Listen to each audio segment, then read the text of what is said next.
You are not a slow learner. You are a fast learner running the wrong software.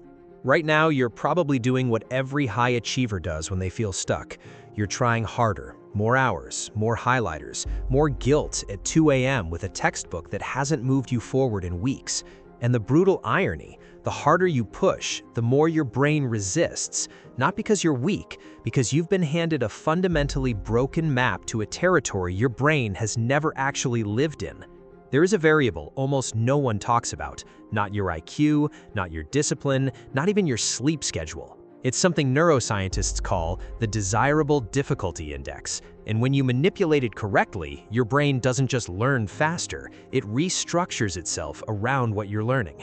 I'll show you exactly what that number is, but only after you understand why everything you've been told about studying is architecturally wrong. Here's the almost unfair truth. Neuroplasticity, your brain's ability to rewire, is not a passive process, it is a negotiation. Your brain will only build new neural architecture when it perceives the cost of not changing is higher than the cost of changing. You cannot beg your brain to grow, you have to make staying the same feel dangerous. Your attention is lazy.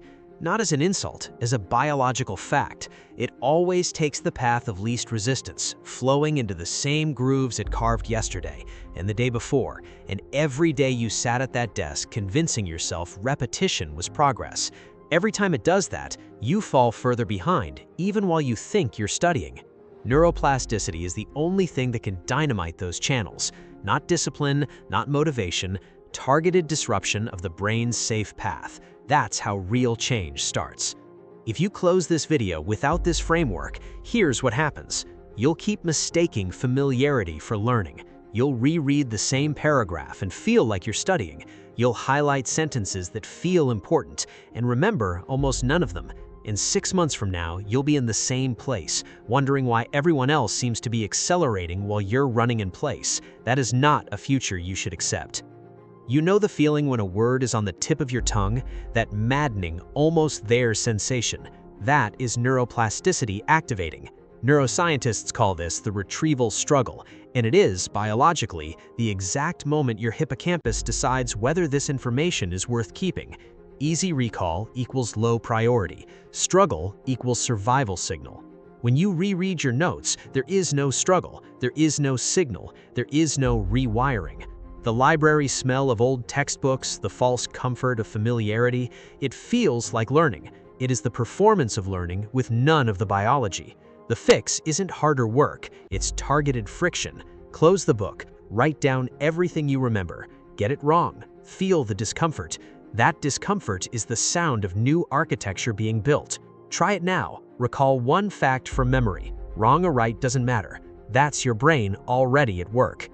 Here's where it gets strange, and where most study advice completely falls apart.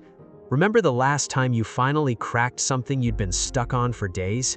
That specific moment, the quiet gasp, the half laugh, the sudden forward lean. That spark isn't just satisfaction, that is your neurons physically wrapping themselves in myelin faster than caffeine can kick in. Your brain just built a highway where a dirt road used to be, and it did it because you felt something. Myelin is the insulating layer that forms around neural pathways the more you use them. It's what makes skills feel automatic. But here's what the textbooks leave out. Myelin production is dramatically accelerated by emotional arousal. Not stress, not panic, genuine engagement. The quiet electric thrill of a concept suddenly clicking into place. The moment you whisper, "Oh, that's why," to yourself at midnight. You don't just learn better when you care, you physically wire faster, which means the most neurologically efficient thing you can do is find the story inside every concept you study. History isn't dates, it's people making catastrophic decisions under impossible pressure. Chemistry isn't formulas, it's matter trying to become more stable. Find the stakes, trigger the myelin. Everything I've told you so far is true, and it is dangerously incomplete. Because here's the counterintuitive trap that swallows even the most diligent students. You can apply every one of these techniques and still flatline if you ignore the timing architecture of consolidation. Picture this: you spend 4 hours in deep, high-friction study. You struggle, you retrieve, you feel the discomfort, you do everything right.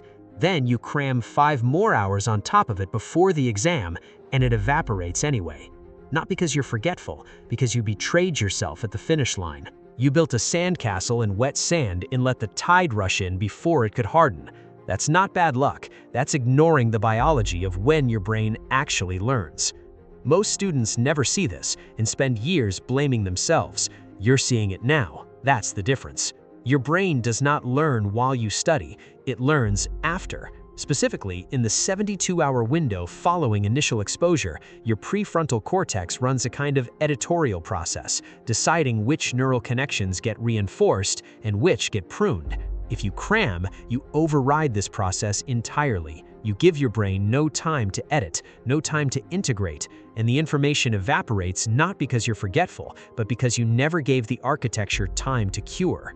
This is the desirable difficulty index I mentioned at the start. It isn't a single number, it's a ratio. The ratio of struggle during acquisition to rest during consolidation. The research suggests roughly 40 minutes of high-friction active recall, followed by at least 10 minutes of deliberate rest, no screens, no input. Do this in cycles, and you're not just studying, you are programming your consolidation window. The final revelation is the one neuroscience almost refuses to say out loud because it sounds too simple. Your brain rewires fastest around identities, not goals. Goals are destinations. Identities are gravitational fields. When you tell your brain, I am an information architect, not I'm trying to learn this, your reticular activating system begins filtering your entire environment for evidence that confirms that identity. You start noticing relevant connections in conversations, in film, in music. Your brain begins learning even when you're not sitting at a desk. That is not motivation. That is neuroscience. You came into this as a struggling student. You leave as something different. Someone who understands that the brain is not a sponge, it is a negotiator. And now you know how to negotiate. Your day one task, 5 minutes, right now. Close whatever you last studied. On a blank page, write the heading, What I Actually Know. Then, write from memory everything you can retrieve. Get it wrong. Leave gaps. Those gaps are not failures. They are the exact coordinates of where your rewiring needs to happen. 5 minutes from now, your brain will have already started. Not tomorrow, not after this video ends and you open another tab.